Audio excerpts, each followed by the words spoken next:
Hello and welcome to another Smaulgld live stream. Today is July 16th, 2018.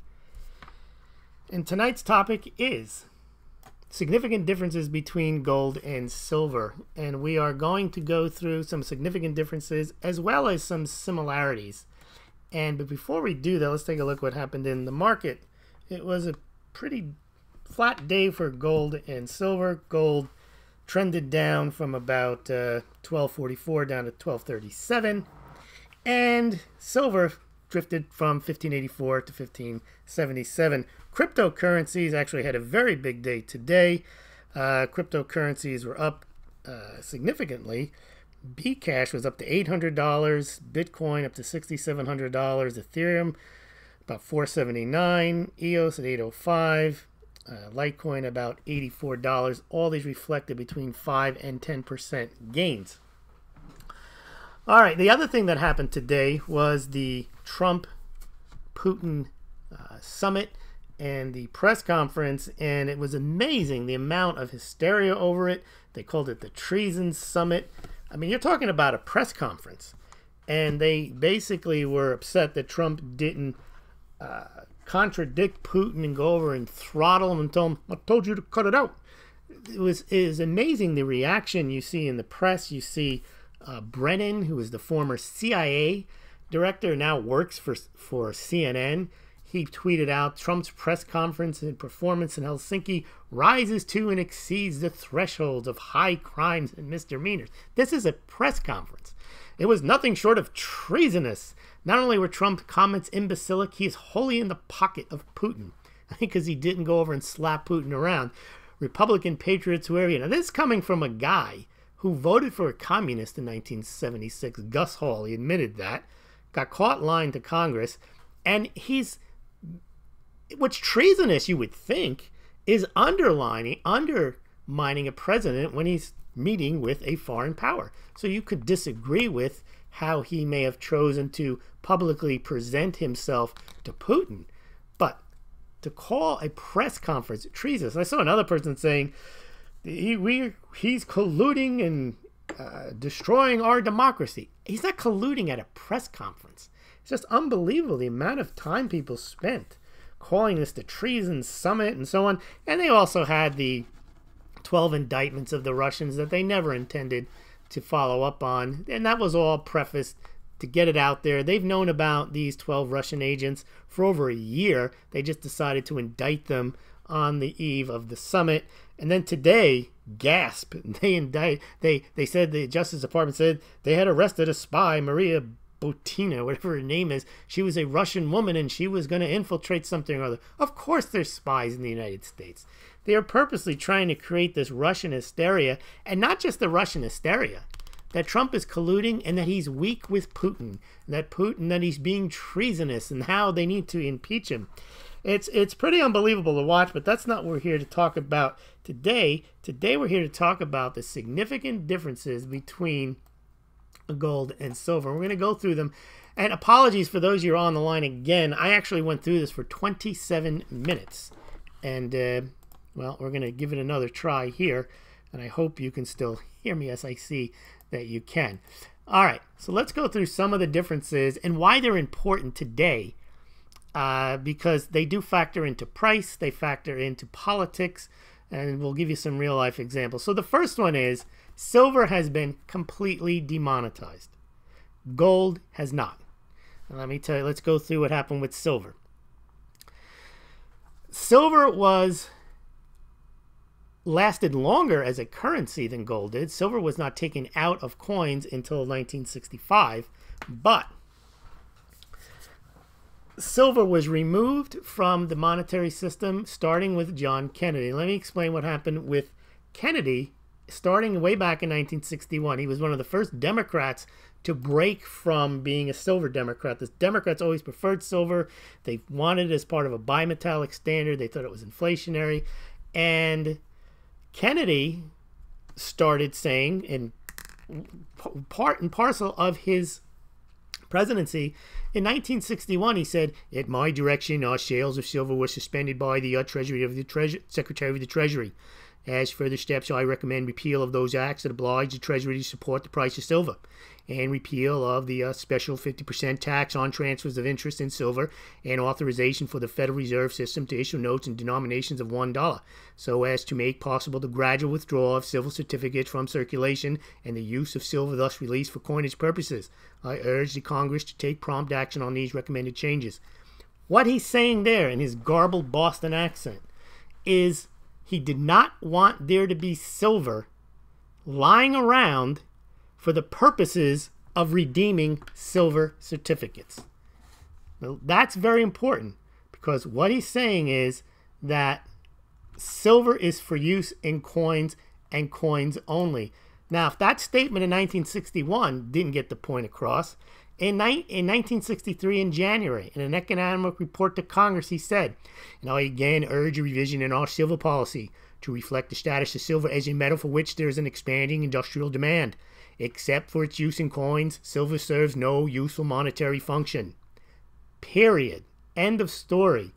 He's basically saying silver is good for coins. A year later, or 2 years later, by 1965, Lyndon Johnson decided it wasn't even good for that. And that's when, in 1965, they completed, and we talked about this, when they used 550 million ounces to mint silver coins as a farewell hurrah, and that was it.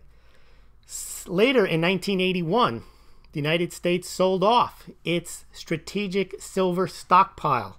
So the United States government holds no silver other than the amount of silver they need to make silver eagles and America the Beautiful coins and proof sets on an annual basis.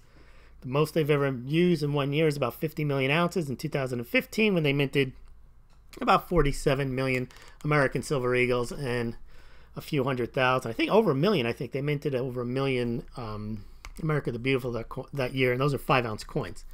So silver is gone from the United States coffers. It's not in the Treasury, and no other central bank that I'm aware of holds silver. So silver has been completely demonetized. Gold, on the other hand, was removed in 1934 as a currency. In 1933, people had to turn in their gold coins and got the then fiat value for them. However, gold remained part of the monetary system, and from 1944 to 1971, the United States dollar was backed by gold, and they had to have gold at the U.S. Treasury or somewhere in the United States to redeem for foreign central banks if they wanted to come and get it.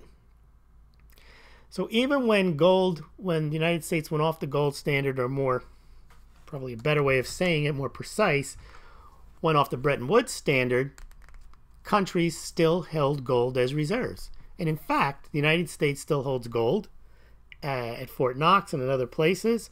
And basically just about every country in the world has gold on its balance sheet, other than maybe Canada, a few others. And every country, in order to join the IMF, had to toss in a little bit of gold. So gold still, and while it doesn't back the financial system, still serves a useful monetary function. It is still part of the monetary system, albeit reduced. But silver, not at all. And that's a very big difference between silver and gold. All right, let's take a look at some more differences between silver and gold. Now, the silver market is much smaller than the gold market. And I pulled some numbers today, and I'm going to give those to you, and you can get a chance to see. Let's just take a look at how much gold was mined in 2017. 3,247 tons. That's 104 or so million ounces. And the silver that was mined was about 27,000 tons, or about 869 million ounces. The value of that silver, however, is only worth $13.9 billion at $16 an ounce. The value of that gold that was mined in 2017 is worth $130 billion. So they mine about 10 times more in value of gold than they do silver. Interestingly enough, let's go through those numbers again. Silver mined was 869 million ounces, and gold mined was 104 million ounces. Now that ratio is, let's just quickly calculate that. That is about an 8-to-1 ratio. 8.355, and you'd be saying silver is almost as rare as gold. The ratio is 8-to-1, and therefore silver should only be priced 8 times lower than gold. Well, that's not how it works, as we've seen. And that is a very important point to be aware of. But again, the amount of silver above ground, the amount of silver they mine each year, the amount of silver that's in the ground still is largely irrelevant to the price. I know people keep hoping one day the markets will realize this. That's not a hidden fact. The fact is that silver and gold have different uses, different values, and we'll go through a few more differences. Because they always keep talking about the gold-silver ratio has to go down to 16-to-1 or 8-to-1. It doesn't. In fact, it hasn't been there in 100 and some odd years, and here's why. Even when gold from 1933 to 1974 was fixed at a price by the Gold Act of 1934 at $35 an ounce, silver still never got to 16-to-1. The only time silver-gold ratio has been 16-to-1 was in the extreme example for a few minutes in 1980 when silver hit $50 an ounce and gold went up to about $800 an ounce. And that was very extreme. You had inflation going wild. You had both gold and silver rising dramatically. And you had the Hunts brothers trying to buy as much silver as possible. But the point is that the gold-silver ratio, ever since they've allowed American citizens to own gold at the end of 1934, they've allowed the price to float past $35. It's been averaging well over 50-to-1 for decades. So the idea that somehow silver is rarer than gold, or silver is almost as rare as gold, and therefore the silver-gold ratio must be 16-to-1. There's no basis in saying that other than saying it. All right, let's move on. The price of silver is more volatile than gold. Well, that's a function of the smaller market. Of course it is. Now, taking the manipulation, it's also easier to manipulate the smaller market. So silver, when it goes higher faster than gold. It can spike. When it goes lower a lot faster. Look what happened in 2010 and 2011. Gold and silver rising rapidly, but silver basically more than doubling, goes up to 50. Gold goes up to 1911, but then silver totally collapsed, about 60-70%, but gold never really fully collapsed. And that's just a function of not just the desirability of the two metals, but of the size of the market. Now, gold, and we're going to have some numbers on this, gets recycled in larger amounts than silver. There's a lot of people say silver doesn't get recycled at all. Once it's used, it is gone forever. And that is why silver is going to be rarer than gold. And that is why silver is going to go to a parity with gold. Nonsense. The only reason silver doesn't get recycled is not because it can't. It's just not worth recycling it. But there is a certain amount of recycling that goes on. There's a certain amount of silver that does end up in the secondary market. But the reason it doesn't is because it's just not worth the energy, both in temporal and time for people, and also in just the energy used to recycle silver and to recast it. It's cheaper just to mine it. Or okay, so if you look at gold historically, it's always been treasured. And almost all the gold on the planet, they say today, that has been mined and refined, but 99% of it's still around, other than stuff that they lose in shipwrecks. And even then, they go down and they get it once they figured out how to do that. Silver, not so much. Silver is prized, but it's not prized in the same way that gold is, and it's cheap. And we had on Fernando Ortega, one of the Smaulgld subscribers, say that in Mexico, which is where a lot of silver comes from, it is a throwaway metal, he called it. And what he meant was that if you have a thin bracelet or necklace and it breaks, the piece of it so that you can't latch it together, he says you might just throw that out. It might be worth $3 or $4, $5. Remember, it's less than an ounce, might be a quarter ounce or so. It's not, doesn't have the same allure and the same value as the gold might have. Now let's take a look at some of the numbers on recycling, which is pretty interesting, because scrap, which is recycled gold and recycled silver, as a percentage of demand in gold was about 27% of the overall gold demand, about 1,200 tons. Silver, not so much, only about 13%. And that's just because it's not worth it for people to recycle silver at $15. It's just not worth it for them to lug it down to the coin shop or wherever they have to go and get $81. But gold, there's always a value in it, and if you have some, you know, you may turn that in. But gold definitely gets recycled more than silver does. All right, let's see what else we got here. Now, silver, as we mentioned, its price is a very important point.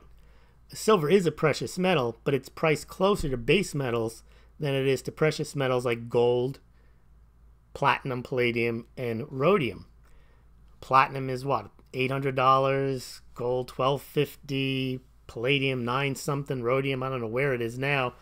But then you look at silver, it's closer to nickel, copper, and other base metals. It's not in the middle between the two. It's definitely closer to the base metals, and that price reflects some of the differences that we're talking about right now. So this whole idea that silver trades lower, it does trade lower to its relative abundance in the Earth's crust. It does trade lower to its relative mining production on an annual basis. But that's just the way it is. It doesn't mean that that's destined to change or it's unsustainable. That's what you hear all the time. That is the way it is. Now, something might change to cause it, the ratio to change, but it's not the relative rarity. It would be some type of special increase in demand. Let's just say that silver becomes so fashionable that every Indian, every Chinese person, every American, Australian, they just think that silver is the bee's knees, as they say in England, and they have to have silver, and the jewelry demand goes skyrocketing. They want, I don't know why that would happen, but if it did, it historically has not happened. I mean, there was a period of time where aluminum, when it first came out, there's a story, I think it's Napoleon, though. Don't quote me on this story. This could be totally apocryphal, but I heard that when aluminum first came out and they had some type of state dinner, the best customer, not the best customer, the best guest got the things made out of aluminum, and the rest of the people had to drink out of the gold goblets. But the point is, that was for a brief shining moment where aluminum had just been found and they were using it. But my point is that silver, unless there's some jewelry demand or some need for, or there's some massive industrial demand where it's so essential and they just cannot figure out, like for example, solar. They've already figured out how to dispense with solar if it gets, with silver if it gets too expensive. They figured out how to use less of it. But let's say there was something that had to be done and you couldn't reduce the amount of silver, that might be a reason. But other than that, all things staying relatively the same within a band, there's no reason why silver would go to 16, the ratio would go to 16 to 1. All right, what else do we got here? Now, when gold, we mentioned when gold gets smashed and silver gets smashed, silver gets smashed harder. Gold doesn't get smashed as hard, but when silver spikes, it really spikes. It spikes a lot better than gold. Now, we all know that Warren Buffett hates gold.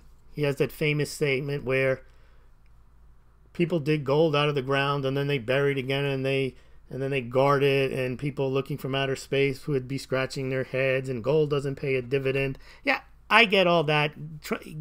Warren Buffett doesn't like gold because you can't bribe it. Gold doesn't do anything. It's not supposed to do anything. That's actually a feature, not a flaw. It's not supposed to pay interest. It also can't default.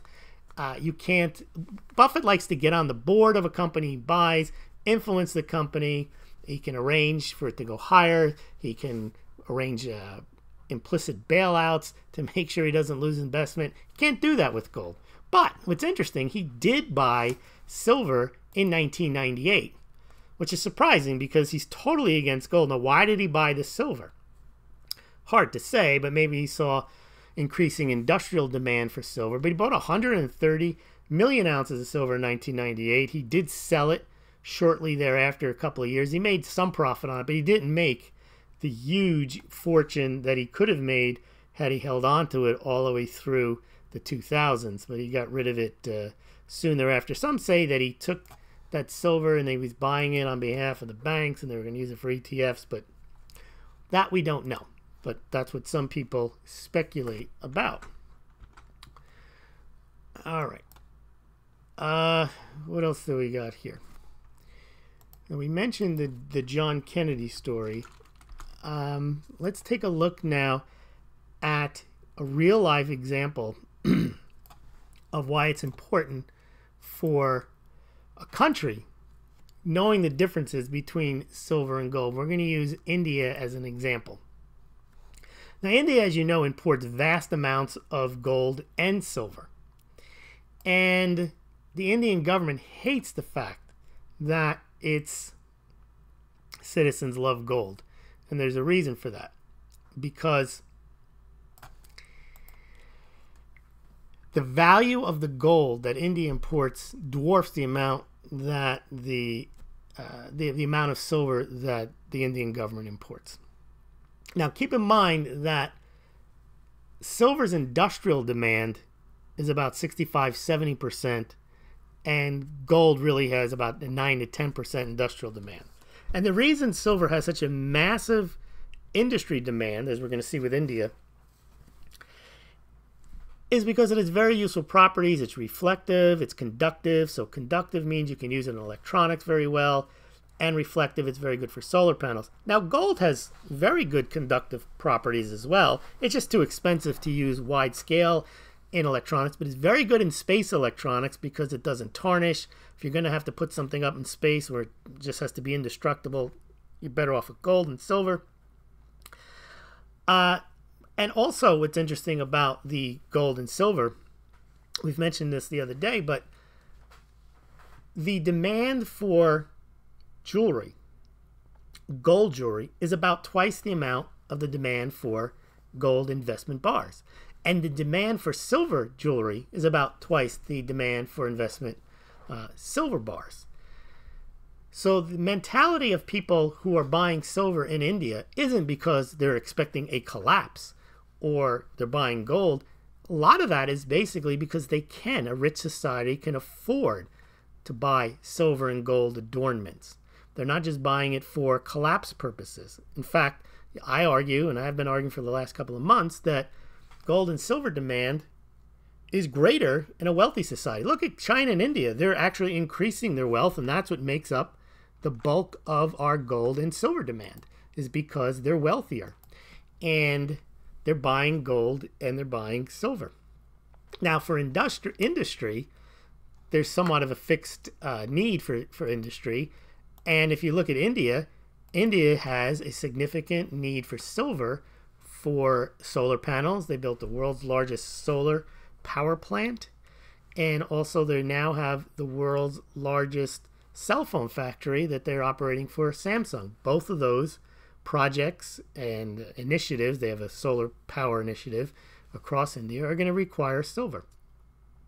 But here's where it gets interesting with India. So India imported last year 901 tons of gold. That was about 28% of the overall amount of gold that was mined. And India imported about 5,398 tons, or about 173.5 million ounces of silver out of the 869 million ounces that were mined, or about 20%. So they're both gold and silver. They're eating up a big portion. Now remember, India imports gold because they have to, because they have no domestic gold mining production. They import silver because their silver mining production is pretty small. So they have to import both gold and silver in large amounts. Now, the silver is essential, because if they're going to run solar power, if they're going to do electronics, they're going to need the silver. The gold that Indians buy, the Indian government thinks they shouldn't need to buy it, and they shouldn't have it, and so they try to discourage them from having it, and they put tariffs on the gold coming in, and then a goods and services tax after that. But one of the things that India is concerned about is not just that Indians want it, and they view it almost as a competition to the rupee, is the value of Indian gold imports. And these are stunning numbers. So the 173 million ounces of silver that India imported was about 2.76 billion. Now, if you look at the total value of silver mining production in 1 year, 869 million ounces, $16 an ounce, is about a little under $14 billion. All right, $14 billion for all the silver mined in 1 year. India's portion of that, 2.76 billion. It's manageable for a country. But check out how much the value of Indian gold imports are. They imported nearly 29 million ounces in 2017. At $12.50 an ounce, that's $36.2 billion. That's massive. Put that in context. The total amount of silver mined in the world is only worth 14 billion less. So they import 36 billion worth of gold. Now that screws up India's balance of trade. That could be 10-15% of their overall imports. That's not good for India. So that's why they are against the gold for many reasons, but it really does. That's why they put those goods and services tax. And I saw the other day that the Indian balance of trade is now off by the most in like 5 or 6 years, which means they're probably going to try to do something to cut back on these Indian imports. Now let's get into some similarities of silver. These are eerie, silver and gold. Silver in ETFs are approximately, according to reports, 600 million ounces, or about 69% of the total mining supply of silver. Gold in ETFs are approximately 72 million ounces, or approximately, you guessed it, 69% of annual gold mining supply. So you've got significant amounts of gold and silver in these ETFs, or at least they claim there's significant amounts of gold and silver in the ETFs. Also, the similarity, which we've already noted, was that the percentages of, or the ratio of investment silver or silver jewelry to silver investment bars and coins, and gold jewelry to gold coins and bars is 2-to-1 for both. So it's interesting that for both gold and silver, which are both prized for jewelry and other adornments, silverware, I don't think we really have gold ware. You might have gold plated, but there are gold statues, silver statues, things like that. The demand for that is twice the amount as investment demand.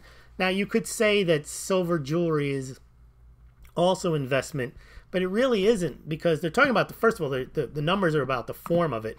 But silver jewelry, gold jewelry, you pay a lot more for it than over spot than you do for just simply fabricated coins and bars, whereas jewelry, you pay a premium for the design, and some jewelry you're not buying it for the silver content or gold content as much as you might be buying it for some type of special design. It still takes up the amount of silver, and that's why there's still a 2-to-1 ratio of silver and gold jewelry demand for gold and silver investment. So that highlights one point I like to make, is that more people buy gold and silver not for the collapse to hide in their bunkers, but more because they can afford it. And clearly, China and India are buying silver when they buy it for jewelry. Most people are not paying attention to the economics of the world. So while there is some investment demand, it's half that of the jewelry demand, and that demand for investment is a hedge. And some people have it as their entire portfolio, but not as a hedge. But that's not many people have let me slow down. Not that. I'm sure there's millions of people who have only gold or only silver. I mean, as a portion of the overall investing population, a very small percentage invest only in gold or silver. And I would dare say far more people have gold or silver jewelry than have any type of gold bullion. All right, let's take a look at the questions and comments we may have gotten. Tom Manley, try again. Yes, sorry about that, Tom DW. I gave pretty much the same spiel at about 28 minutes, just like I did now, unrehearsed. I spent more time talking about the Trump situation. I just was fascinated by the fact that they were calling a summit as something that would be an impeachable event or a press conference, and that it was treasonous because he just didn't reach over and start pounding Putin in the head for he did not, in the mind of the people who thought it was treasonous, properly stand up to Putin and say, "No, you cut it out because you're interfering in our elections." Again, I don't want to talk about that right now. All right, let's take a look at the comments here. So Trump doesn't trust the FBI who's out to get him. Yeah, that's strange. Why? What's interesting, when they try to, I find it very ironic where you have people like Democrats who are normally, they hate the cops, but they're wrapping themselves in law enforcement. As long as they can get Trump, they'll be for cops, they'll be for anything. And they used today was a classic example to get into full gear with Brennan, and John McCain came out of retirement, said it's treasonous, the lowest point in American history. Unbelievable. All right, Tom Manley, premiums are steep, cannot find a good deal on Silver Eagles to save my life. From what I've seen though, Tom, Silver Eagles, you don't want to buy the new ones. I'm not giving an investment advice, I'm just talking about the market. The new ones are going to have the normal premium, the $2 premium, which as a percentage is very high. Remember, authorized purchasers pay $2 over spot no matter what the price is. There's a blog post I've done that shows how you get hosed. The lower the price goes, the more that $2 bites into your cost. You could be paying, when it's $20 and you pay $2 premium, $20 spot, you're paying 10% already over the price of silver, and you don't even pay $2 over spot. You pay more because the authorized purchasers charge $2, but most of your dealers are going to charge you $2.25 over spot if they're on special, up to $2.79, $3 over spot. So Silver Eagles are problematic when the price goes lower because you have that $2 built-in authorized purchaser charge that the U.S. Mint charges. Now, what I've seen the dealers do, though, is pre-2018 coins, you can get those secondhand because people will turn those in, and the dealer will only pay you spot for those, or spot plus 50 cents, and they're able to offer them to you for something under $2 over spot. But of course, if it's just silver you're looking for, the prices would be best at the generic price because they're not locked into a $2 over spot price that they have to get their margin on. I gave up on FBI and say after JFK 9/11, what more do we need to know? Got my hearing back. There you go, Tom. Smaulgld yelling in your ears there. All right.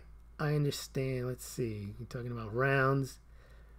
All right. I only got 2 people there, it looks like. Well, we got a lot of people watching. I only got comments from Tom and DW giving their history on when they bought and sold their silver and gold. Hubzilla, 10 years ago, the X-ray people were wanting to take my X-ray films for the silver content. They need less in X-ray since digital. Yes.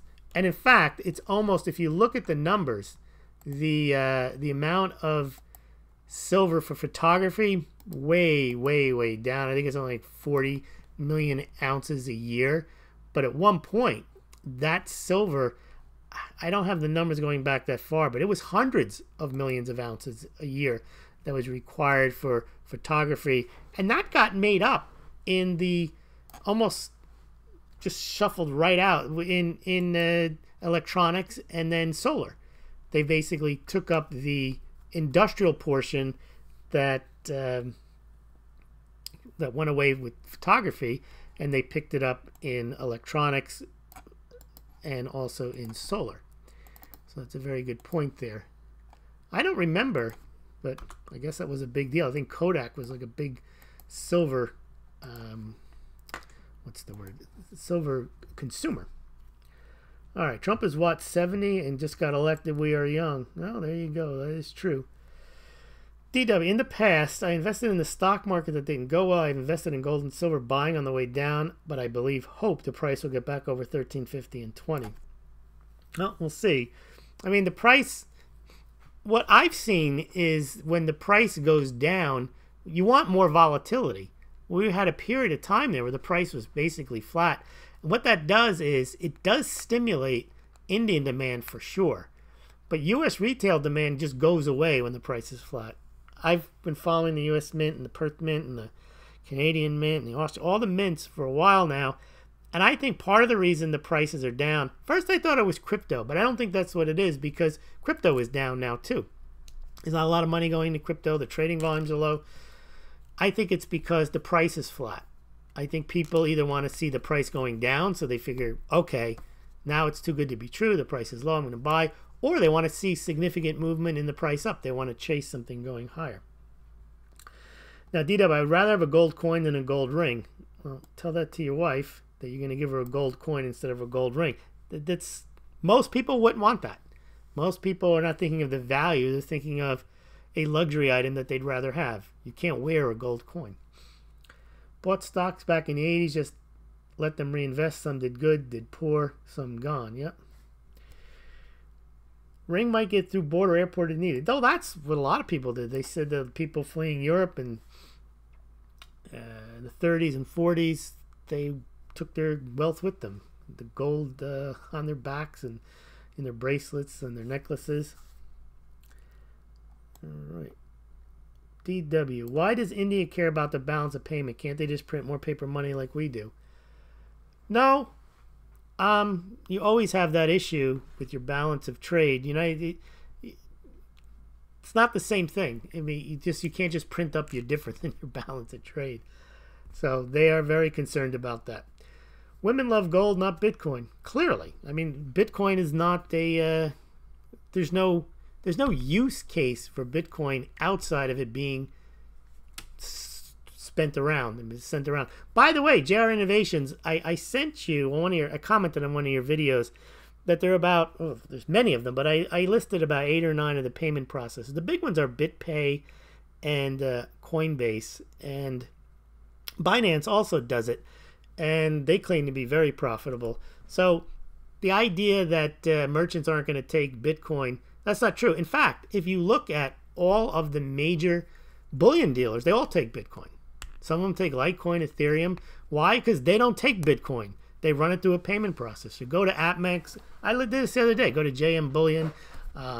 They all have a cryptocurrency option. And I don't know how, I guess you send them the Bitcoin or you send it to their processor. And in fact, they give you a discount because it's cheaper to send a cryptocurrency than it is to send it via credit card. Tom Manley about gold because it's real money. Trump is awesome. Today was very interesting. I don't know why they would criticize him for not publicly dressing down Putin. That's not the job of a press conference. They're using that as, oh, he's colluding. He's a press conference. At a press conference, he's committing treason? That's absurd. How he behaves at a press conference is not treason. It's not a offense to our democracy, but we're seeing this hysteria. It's just unbelievable. I told him to cut it out. Is that what he wanted him to say? Did he want him to go over to Putin and punch him in the head? That makes no sense. Great Boston accent. All right, not even from Boston. I should do my New York guy. I'm from New York. What the hell's going on here? Dishonest liberal media is going at gaga. Forget about it. Intel agency's a corrupt globalist. Corrupt globalists. Kareem, love your live stream and my primetime entertainment. Rachel Maddow. Oh, am I competing with Rachel Maddow? Maybe in a year or so I'll have more visitors and more viewers than she will. What every man should have. Is there a housing bubble? Yes. They planned on creating a housing bubble. In fact, the housing prices are now higher than they were at the last housing bubble. But here's why the housing bubble is not a problem the way it was in 2005 to 2008 when it finally collapsed. In the areas that have seen the biggest price appreciation, upwards to 60, 70, 80% of those purchases are done in cash. So they're not going to default. There's not an issue there. They may lose their money. The price may go down. But that's just a bubble deflating without the same consequences. What happened in 2005, 6, 7, 8, prices went down and so many people had bought houses. The home ownership rate was high and people were flipping houses and then they couldn't pay and they went bankrupt and they had to leave their house and there was foreclosures. You'll see foreclosures, but you won't see as many of them. Also, I follow this, is not only today is the cash payment much higher, the volume of homes being sold is much lower. Much, like 3 times lower. So fewer houses have been bought and sold in the last few years than were bought and sold during the same period 10 years ago. And back then, more houses were being sold and more being sold on ridiculous no money down margin, and that's why you had that collapse. So yes, there is a housing bubble, and the reason there's a housing bubble is both Bernanke and Yellen said that was the whole purpose of quantitative easing and lowering interest rates to zero was to create a, quote, wealth effect. Same thing with the stock market. Problem with the housing market, you can't get it much higher because you're still restrained by income for most people, and then there's only so many people who have cash that can buy houses, so you really can't boost the housing prices that much further, other than maybe Vancouver or San Francisco, where you have foreign money coming in and they're just paying whatever they have to pay. Intelligent or corrupt globalists. You see, and what's interesting is what they're doing is they're saying, don't you trust the CIA and the FBI? Well, what's his name? Brennan went to Congress and lied, so why would you?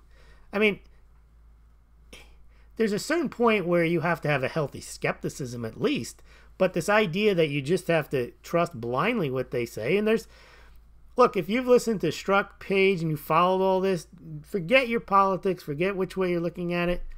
There is a chance.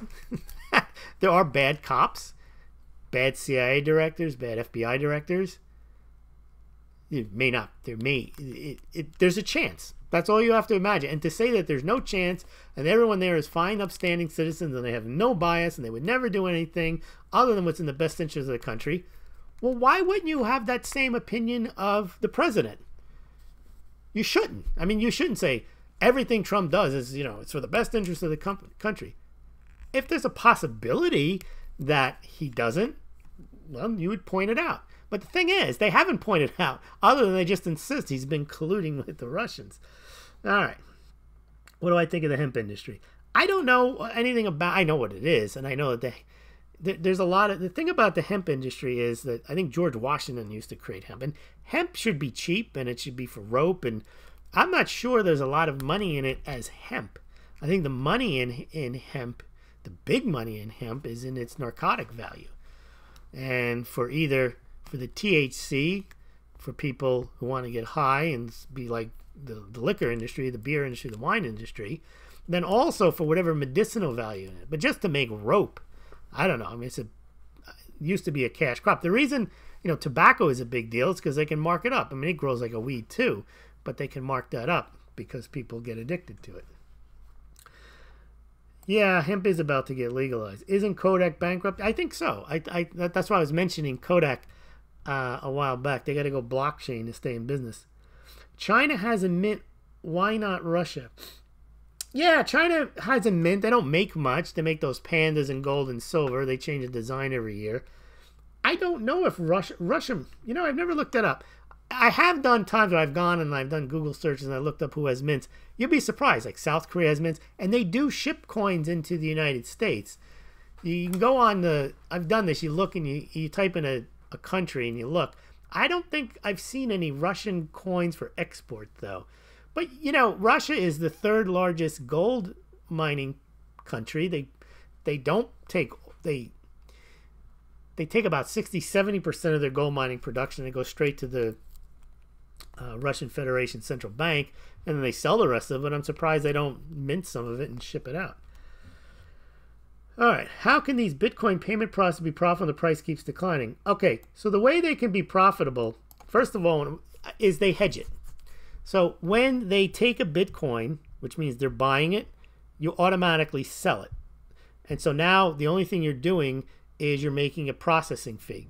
So it's a wash on the buy-sell because you've hedged it, and then you make money on the processing fee. And the more processing fees you make money. It's just like the way coin dealers, not small ones, but the large ones, for example, APMEX or SD Bullion, when they buy a pile of silver, let's say they buy it at $20 an ounce. Well, if they sit on $20 an ounce, and by the time they start selling it, the price is 19, 18, 17, they'd go out of business. That's your point, is that how could SD Bullion or any bullion dealer stay in business when the price is declining? Because they can't say, well, we're not going to sell it now. They won't have any money coming in. And they have to sell it at the then market price. So if the price goes to $16, they're going to have to sell it for $16 and put whatever their margin is, whatever their markup is, but they can't sell it for $20. But what they do is that when they buy it, they automatically sell it short. A lot of them use COMEX. They use COMEX contracts. So what the bullion dealers are doing, the large ones are, they don't care where the price goes. If they've adequately hedged themselves, what they want is volume. So they want to make the $2 per coin that they sell. They're not looking for the appreciation on the silver, and they're not worried if the price goes down. In fact, if the price goes down and it spurs buying, then the bullion dealers are happy. The doc from SD Bullion once did he explained this on a show. He doesn't hedge in dollars. Apparently, he hedges in silver ounces. But the point is the same, however you do it, is that if you properly hedge yourself, you don't worry about where the price goes. You worry how much volume you can do, because that's where your profit is. You're not making profit on the price going higher. And you're not losing when the price goes lower. Do you ever listen to Lynette Zhang and a strategy for the impending reset? No, I don't believe in any of that nonsense. Accepting Bitcoin for commodities, especially PM, seems insane to me, but it's not my business. Well, it's a neutral event, what every man should have, if you think about it. If you're a bullion dealer, you're not accepting Bitcoin. You're accepting fiat currency that the payment processor sends to you. You don't ever accept the Bitcoin. You could. You could say, okay, just send me the Bitcoin, and now you hold the risk. And that's what JR Innovation's issue is. Why would they hold that risk? You know, you sell $300 worth of bullion, and someone pays you $300 worth of Bitcoin, and the next day when you go to you want to sell your Bitcoin, it's at $250. You just lost money. You could be a gambler, but you can't run your business on that. You can only do it on that basis if you're going to gamble, if you only accept a small amount. However, if you run it through a payment processor, it's irrelevant. It really is. It doesn't really matter to the person accepting it, because if they're selling $300 worth of bullion, they're going to get $300 worth of bullion. They're not going to get the Bitcoin. So it's not insane. It's actually smart. And that's why the bullion dealers do it. It opens up another avenue of business for them, because if you're a Bitcoin person and you bought 3 Bitcoins 10 years ago or 5 or whatever it was, now you're sitting on a gain. This is somebody who would not otherwise be a customer. He wouldn't have any money. Maybe that's the only money he has, but he's got $40,000, $50,000 in Bitcoin. And he doesn't want to convert it, or whatever the reason, and he wants to buy gold or so. He makes it very easy. He just goes into Amex and he pays in Bitcoin. It's the cheapest to send physical check at Jane Bullion problem than cryptos. That's right. I looked at them. Whatever reason, the check is the cheapest, then the cryptos, and then the credit cards. Did you ever smoke cannabis? And please, I smoked marijuana, but I didn't inhale, and I never did it again. And I didn't have sex with that woman, Monica Lewinsky. All right. I think Russia is minting the 2000. Oh, that would be interesting. The 2018 cup coin. All right. That about does it. I want to thank everyone for joining me this evening. And if you're interested, I'm going to do another mug run. I did one today. I'm going to do another mug run. Not tomorrow, but on Wednesday. So if you're interested in getting your Smaulgld mug, it comes with the free shipping. Oh, how do I feel about Coinbase possibly adding 5 new coins? I actually think that this is what I said last night, is that it's very interesting how the price does not deter these crypto heads. They just keep working on this stuff. They don't stop. We talked last night about Litecoin and token pay buying a bank. We saw Binance is buying a bank with the Maltese government. They never stop on these projects. And so all this human capital and work that's going into it, I think it does have an impact. And well, you know, if they start adding coins, it's more people that are interested in the space. They create trading fees. That's the other thing, is that the trading fees are more important. Again, they don't care if the price of them goes higher or lower. They're worried, not worried, they're interested in doing as many trades as they possibly can. And it's just like the bullion dealers. They want to sell as much as they can. They're not worried about the price going higher or lower. And it's the same with the crypto traders. They're more interested in adding more coins, because more coins means more volume. And the thing with Coinbase is they are going to be SEC registered. And when they become registered, that should give institutional investors more comfort that they can invest in the space. and that should drive more money into it. So I think you've seen during these periods when the price goes down, I would have thought that people would lose interest. People who lose interest are the people who were never interested in the first place. They were only interested in the price appreciation. And then when the price goes down, they throw up their hands and they say, this isn't interesting at all. But the people that are engaged in this business, they continue to invest time, money, and effort. And that's why I don't think this is going away. As we talked about last night, the SEC clearly has stated they want people to register their ICOs. They don't want fraud going on. They want people to register ICOs because they want the registration fees. You got to pay the SEC to register your ICO. Silicon Valley makes money off of that. Bankers make money off of that. Lawyers make money off of filing registration statements. Accountants make money off of that. So people saying that it's going to go away, they're going to clamp down. They're not going to do that. There's too many countries now have already integrated the cryptocurrencies. They want to move it into the banking system. South Korea is saying now that the crypto exchanges are going to be regulated like banks. Japan has a fully integrated crypto. Yes, they go after bad actors and bad exchanges. That's actually good. And they go after bad ICOs in the United States. That's actually good. What they're saying is they want the, quote, legitimate ICOs and legitimate cryptocurrencies, legitimate trading platforms, meaning the ones that they regulate. All right. That about does it. Thanks again, everyone, for joining me this evening. And please join me every night at this time. And have a good night. All right.